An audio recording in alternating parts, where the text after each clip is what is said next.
সস্তা ভিউ পাওয়ার আশায় এই সমাজে কি চলতেছে ভিডিওটা একটু দেখেন ভাই।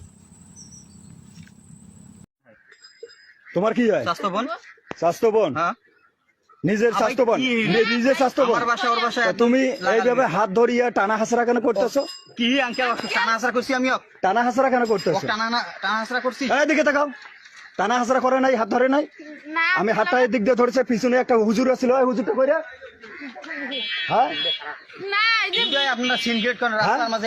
সিনকেট আমি করতেছি। বেটা বেটা হাত দিস নাই, বেটা হাত দিস নাই, বল হাত দিস নাই। বেটা বেটা হাত দিস নাই। বেটা মা বোন আমার এলাকায় নাই, আমার মেয়ে নাই, আমার মেয়ে তো এত বড় হয়েছে। বেটারা তোদের জন্য সমস্ত কাজ কারবারে এগুলো শেষ হয়েছে।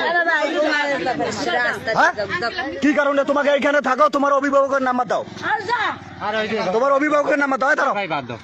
তোমার অভিভাবকের নাম্বার দাও। তোর অভিভাবকের নাম্বার দাও, অভিভাবকের নাম্বার দাও। তাতে কি বুঝলেন? এই ছেলেটা এবং মেয়েটা যদি একটু দোষ করছে, আপনি ওকে শাসন করতে পারতেন, ওকে মারতে পারতেন, ভিডিও না করে, ওর সম্মান নিয়ে খেলা না করে। মেয়েটার সম্মান নাই, যে মেয়েটা যে দেখতেছেন মেয়েটার সম্মান নাই, ছেলেটার সম্মান নাই।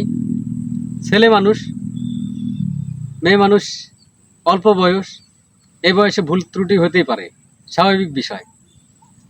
কিন্তু আপনি এই যে ভিডিও, সস্তা ভিডিও ভিউ পাওয়ার জন্য যে কাজটা করলেন, এটাকে আপনারা কতটুকু মূল্যায়ন করেন একটু কমেন্টে জানাবেন। এই কাজটা কি সস্তা ভিউয়ের জন্য নাকি আমাদের পরিবেশকে রক্ষা করার জন্য একটু জানাবেন।